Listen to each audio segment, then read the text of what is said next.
Kalau saya lebih kepada refleksi, ya, lebih pernyataan-pernyataan reflektif terkait apa yang terjadi hari ini. Tadi bapak-bapak tadi sudah menyampaikan ya, ketika Burung Adil saya dengar tadi bapak-bapak berpihak kepada negara. Ketika berpihak kepada negara, maka negara juga berpihak kepada rakyat. Ketika negara berpihak kepada rakyat, apa yang penting? Keselamatan rakyat. Tadi teman saya sudah kasih diktum hukum tadi kan, itu keselamatan rakyat adalah hukum tertinggi. Jadi ini kepada refleksi kita, Pak. Ya kalau mekanisme teknis, kira aku nggak akan masuk ke situ, Pak. Wilayah orang Bapak semua itu mekanisme teknis, kalian Bapak nggak akan saya intervensi di situ. Tapi yang pasti sudah ada pernyataan-pernyataan, ada penelitian juga menyampaikan, ada juga fakta-fakta yang terjadi menyampaikan bahwa daerah ini swalayan gempa. Artinya sebelum ada penambangan ini sudah riskan dengan yang namanya bencana ekologis. Terlebih ketika nanti masuk ke wilayah adanya pertambangan ini, maka potensi-potensi bencana ekologis yang lebih besar akan terjadi. Maka ini akan menjadi dosa bersama kami kira, Pak, khususnya nanti bagi negara. Ketika negara menyetujui dan pada akhirnya negara tidak mampu memitigasi langkah-langkah mitigasi, korban masyarakat, ya ini kukira dosa ini juga ya termasuk kepada ahli, kepada semua nanti ketika tidak direfleksikan ini secara mendalam kajian-kajian mereka, karena kami tidak akan mampu kami di wilayah itu, Pak. Kalian Bapak itu, kalian Bapak soal pertambangan, soal sosial dan yang lain itu. Tapi yang pasti kalian Bapak itu bisa mendeteksi, melihat apa dampak yang bahkan sebelum terjadi. Orang Bapak yang bisa melihat itu. Dengan melihat realitas dan fakta-fakta yang terjadi hari ini, kami kira deteksi-deteksi itu semakin jelas. Jadi kami berharap kita lebih reflektif lagi, lebih arif lagi dalam memutuskan kebijakan, dalam membuat kebijakan. Itu saja.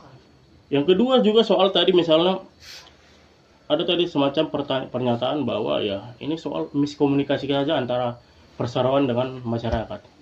Itu soal ya itu soal sekunder. Isu primernya apa? Isu fundamentalnya apa? Isu fundamentalnya adalah apakah daerah layak atau tidak layak ditambang? Itu dulu yang perlu kita jawab secara mendalam. Kita refleksikan. Apakah daerah ini layak untuk ditambang atau tidak ditambang? Apakah relevan masyarakat di sini kita konversi dari masyarakat agraris ke industrialis? Itu juga harus menjadi pertanyaan. Itu juga gejala sosial nantinya akan terjadi. Belum lagi kita nanti mungkin ada gelombang, misalnya gelombang apa? Gelombang orang pendatang yang bisa meminggirkan masyarakat-masyarakat asli. Itu juga menjadi gejala-gejala sosial yang harus kukira Bapak-bapak bisa mendeteksi itu. Masalah-masalah itu. Tadi sudah disampaikan tadi bahwa Bapak Ibu ini hidup di dalam ruang-ruang petani, sebagai petani. Mereka berhasil menyekolahkan anaknya sebagai sarjana. Bahkan rumah yang kita tempati ini tadi saya dapat informasi 2 anaknya ke Eropa. 2 anaknya ke Jerman sama ke Turki tadi. Saya tadi dapat informasi itu, 2 anak perempuannya. Artinya dengan tidak adanya tambang, anak-anak orang-orang tua di sini mampu menyekolahkan anaknya.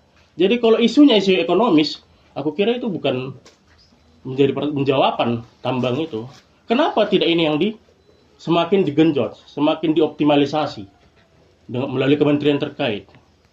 Apakah nanti ini kan ini mengorbankan? Pastinya kan mengorbankan. Contohnya ibu-ibu ini terbiasa hidup dengan bersama alam, dengan pertaniannya, dengan ya tinggal cabai rawitnya tinggal dicabut, dia sayurnya dan sejenisnya itu kan tinggal mereka terbiasa hidup selaras dengan alam.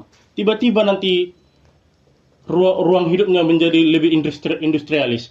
Bagaimana? Itu kan gejala sosial juga yang harus dipikirkan, dideteksi dengan hadirnya perseroan ini ke depan, dengan beroperasinya.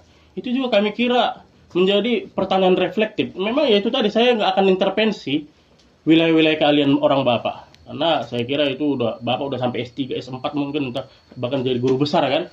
Saya nggak mungkin intervensi di wilayah itu. Tapi saya hanya meminta kita refleksikan bersama lah. Kita tidak menolak tambang. Tapi relevankah, layakkah daerah ini yang notabene komoditinya banyak, komoditi pertaniannya banyak untuk ditambang? Kan kira-kira demikian, itu yang menjadi pernyataan reflektif kita bersama. Lalu tadi juga terkait CSR ya, saya kira juga ini perlu diluruskan ya. CSR itu kan kewajiban ya, kewajiban perseroan, bukan kemurahan hati perseroan. Jadi masyarakat juga kami kira perlu diedukasi tentang itu, khususnya pendamping-pendamping di TAPA. Itu tanggung jawab dia, dan itu sudah diatur oleh undang-undang, bukan karena kemurahan hatinya. Dan itu tidak bisa misalnya, karena yang mendukung kami, ini yang kami kasih. Tidak demikian logika CSR. Itu kami kira yang bisa kita refleksikan bersama.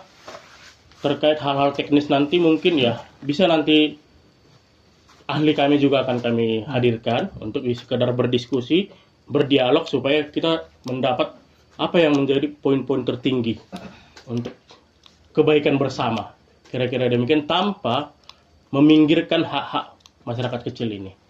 Karena kalau ini sekali lagi tadi yang disampaikan teman saya itu ya, itu kukira yang paling tinggi, keselamatan rakyat hukum tertinggi.